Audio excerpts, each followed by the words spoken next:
Estamos de vuelta en Mesa Testigo. Vamos a hablar ahora con Pablo Farías, diputado provincial, referente del Partido Socialista y vicepresidente de esta nueva comisión que se conformó para analizar el sistema previsional de la provincia. Bueno, qué hacer para sanear este déficit que enfrenta justamente la caja jubilatoria de la provincia de Santa Fe. Pablo, ¿cómo estamos?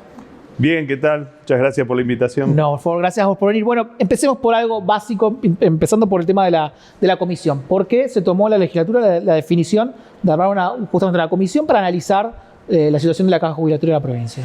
Bueno, la verdad que no es nueva la preocupación por el déficit de la caja. Lo nuevo es que ha tomado una dimensión realmente grave para lo que son las arcas de la provincia. El gobernador Puyaro en estos días estaba hablando de cerca de 40.000 millones en lo que va del mes de junio. Y además una situación donde el mecanismo que desde hace años viene funcionando, yo diría irregularmente, y ahora explico por qué, de compensación de ese déficit con las arcas nacionales, digo irregularmente porque no era automático, había que solicitarlo, había que reunir una serie de requisitos y los fondos siempre venían retrasados, con lo cual, si bien existía ese mecanismo, bueno, hoy eso está dejando de funcionar, más allá del reclamo que le estamos haciendo a la Nación por una deuda muy importante que tiene y porque nosotros creemos que tiene que seguir funcionando porque son recursos de las provincias que se aplican a esa compensación. Más allá de eso, lo claro es que se hace insostenible el déficit y lo que buscamos es salvar la caja. Si nosotros no tomamos medidas que hoy son posibles, que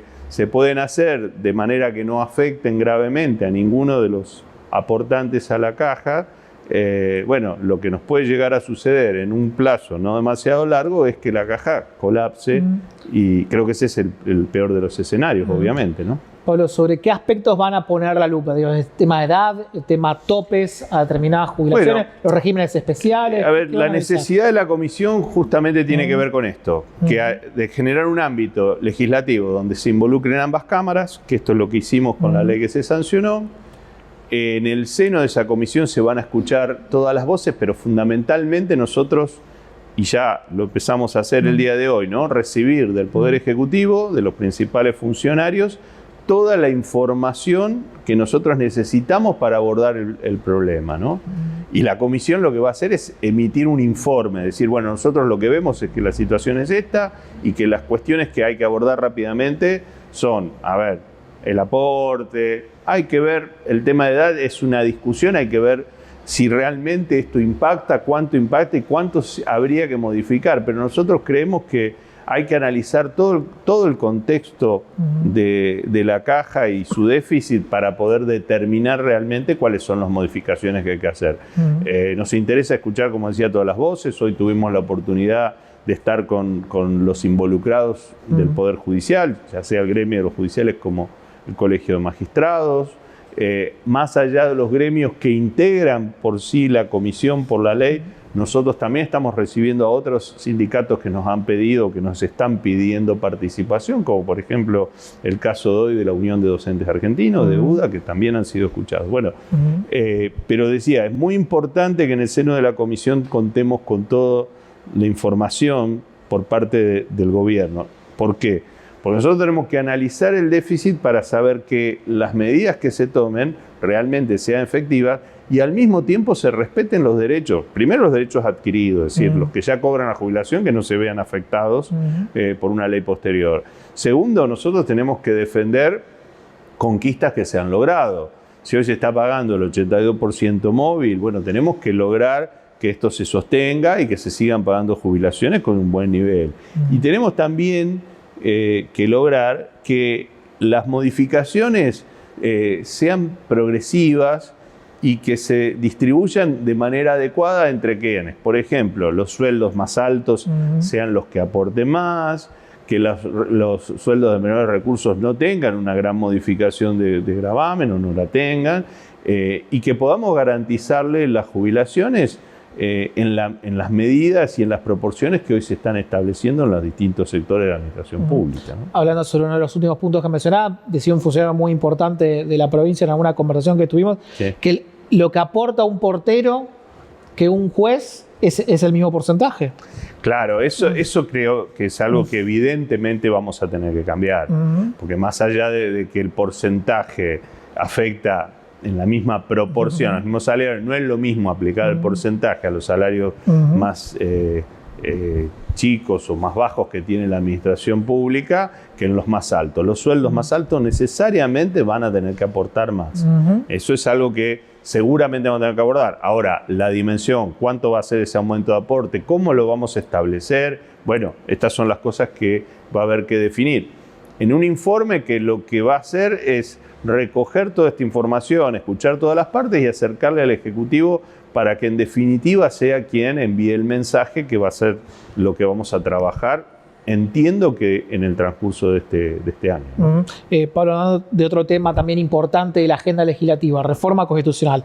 ¿Va a ser este el año de que se desbloquee finalmente la reforma? Esperemos que sí, porque las condiciones que hoy están dadas, que son excepcionales, que el gobierno tenga hoy, o que el mismo espacio político tenga hoy mayoría en ambas cámaras y mayorías importantes como la que existe en el Senado y como la que obviamente existe en la Cámara de Diputados, es una coyuntura que creo que habría que aprovechar, dejar de lado muchas mezquindades que siempre se han dado alrededor de este tema y plantearnos seriamente que es el momento de avanzar con una reforma. Y cuando yo hablo de la reforma, digo, para que quede claro, ¿no? Nosotros estamos pensando una reforma absolutamente austera, que se haga en un corto tiempo, que no distraiga para nada los principales temas de agenda, ni del gobierno ni de la legislatura. Es decir, que no tengamos que detener la actividad de un gobierno o de una legislatura para hacer una reforma constitucional, sino que se pueda realizar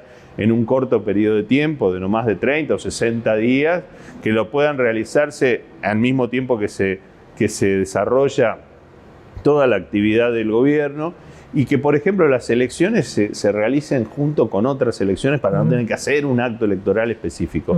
Todo eso es posible si lo encaramos y si logramos los consensos políticos que son necesarios, y creo que este es un buen año, no es un año electoral, tenemos tiempo para pensar la convención constituyente, eligiendo convencionales el año que viene, junto con las elecciones intermedias.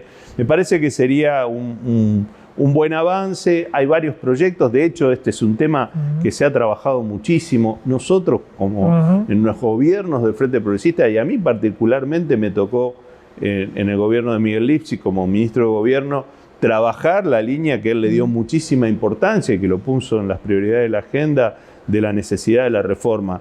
Yo creo que las discusiones se han dado, que sabemos cuáles son los puntos necesarios, los más importantes, y que más allá de las cuestiones que tienen que ver con la organización política, hay cuestiones donde tenemos que avanzar y es el momento para hacerlo, ¿no? ¿Cuáles les dirías a la audiencia, retomando también esa agenda que impulsaron en ese momento en el gobierno de Lipschitz, y ahora que sean las centrales de la reforma constitucional? Bueno, obviamente hay cuestiones que tienen que ver con una necesidad que nos claman los presidentes de comuna, que tienen ese periodo de 2 años que los obliga a estar permanentemente en elecciones, y eso realmente es una cuestión que afecta mucho al funcionamiento de las comunas. Eso hay que resolverlo. Nosotros tenemos que ponerle estándar legal y constitucional a todo lo que es hoy el proceso de selección de los jueces. Hoy lo tenemos por una autolimitación del Poder Ejecutivo, lo que se llama Consejo de la Magistratura y proceso de selección, pero si decidiera el gobernador hacerlo como dice la Constitución, no tiene ninguna necesidad de hacer esto. Yo creo que es absolutamente necesario. Mecanismos de control que no existen en nuestra Constitución y que es necesario establecer sobre el control sobre los funcionarios, sobre el control sobre la gestión pública, y también la necesidad de incorporar nuevos derechos, ¿no? La Constitución nuestra, que en el año 1962 fue una muy buena Constitución, hoy ha quedado desactualizada todo lo que tiene que ver con el medio ambiente, con los derechos de los consumidores, con los derechos de los usuarios, no están debidamente incorporados y esto es necesario introducirlo, ¿no? ¿Unicameralidad o 2 cámaras?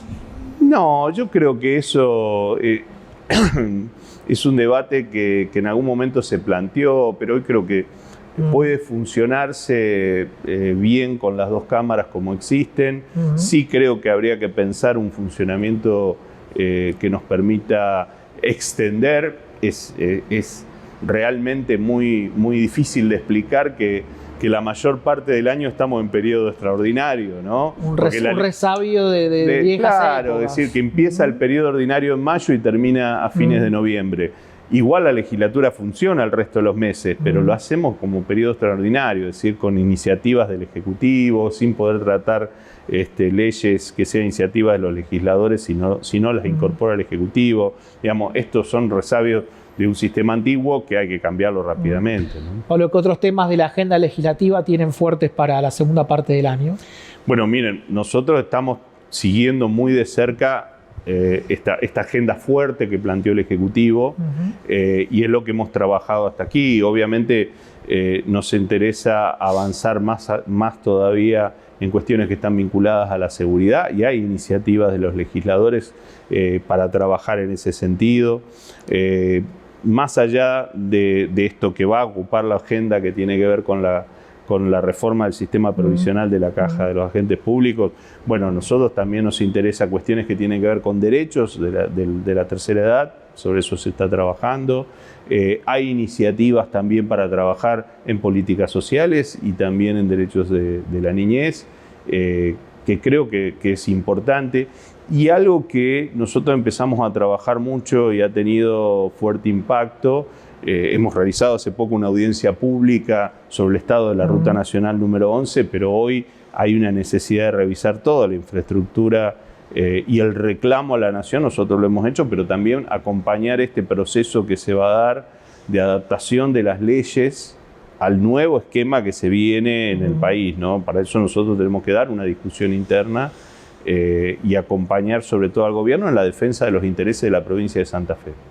Hay iniciativas, por ejemplo, con respecto a los puertos que se están viendo y sobre todo sobre la hidrovía. Nosotros tenemos que recobrar un protagonismo en la gestión de la hidrovía y en eso la Cámara se va a involucrar. Y también, bueno, sostener lo que de recursos la provincia ha perdido en estos meses y que nosotros queremos recuperar y reivindicar, ya sea para la educación como también para la salud, ¿no? Pablo, hace algunas semanas, algunas voces importantes de Unidos, digo, Felipe Mitlick, Gisela Scaglia planteó la posibilidad de abrir la puerta a la libertad avanza dentro de Unidos. ¿Hay lugar para...? Nosotros siempre planteamos que la prioridad en un frente político como el nuestro tiene que ser coincidir en la defensa de los intereses de la provincia de Santa Fe y coincidir en un programa de gobierno. Hoy mismo conviven 12 fuerzas políticas, muchas de las cuales, algunas pequeñitas y otras no tan pequeñas como el PRO, forman parte del gobierno nacional y lo forman activamente, con lo cual a nosotros no nos preocupa dar una discusión de abrir el frente. Lo que no queremos es hacerlo solamente para buscar un alineamiento nacional, porque ahí vamos a tener grandes diferencias como las tenemos hoy.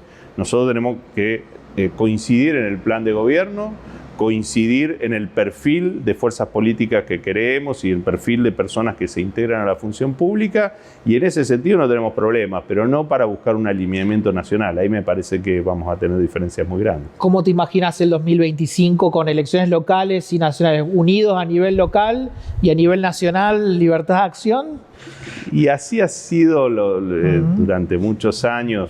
La experiencia del Frente Progresista tuvo mucho de eso. Coincidíamos en las elecciones locales y en las elecciones nacionales tuvimos posiciones distintas y pudimos llevarlo adelante y pudimos gobernar bien la provincia, y creo que eso puede pasar hoy. Con lo cual no sería extraño que haya una posición así el año que viene, con diferencias entre las opciones que tomen las fuerzas políticas que forman Unidos en la provincia y lo que sea a nivel nacional. Ojalá que las elecciones además estén separadas, ¿no? En ese sentido. Pablo, te hago la última sobre Milei. Uno de los blancos principales de Milei es justamente el socialismo, ¿no? Sí. Como idea, él engloba muchas cosas, y a ver, también lo usa para pelearse con Pedro Sánchez en la relación con Vox. Pero esto que Milei ataque tanto al socialismo y que ustedes son el Partido Socialista, ¿es también una oportunidad como para revalorizar la idea de socialismo? Primero, me parece que en esa generalización que hace Milei, trata de confundir muchas cosas, trata de mezclar socialismo con comunismo, que claramente no son cosas iguales, trata de que todo el mundo piense que el socialismo es una sola idea y atarla qué sé yo, a la Unión Soviética o a experiencias que nosotros no reivindicamos.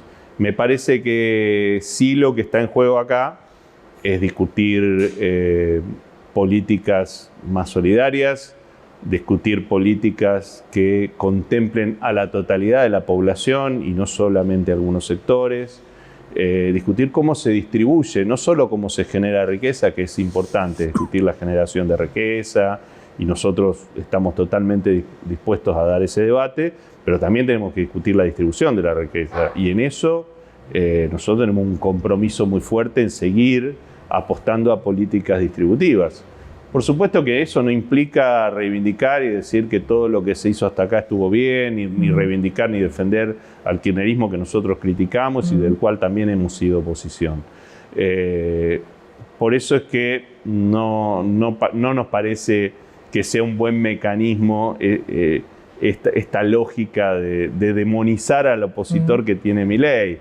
Al contrario, nosotros creemos en la búsqueda de los consensos y del diálogo, aún con diferencias y con la posibilidad de muchos debates. Así que en eso no nos va a correr solamente tratando de demonizarnos. Vamos a seguir dando pelea y dando debate, ¿no? Pablo, gracias por venir esta noche a Mesa Testigo. Gracias a ustedes y por supuesto a disposición. Gracias.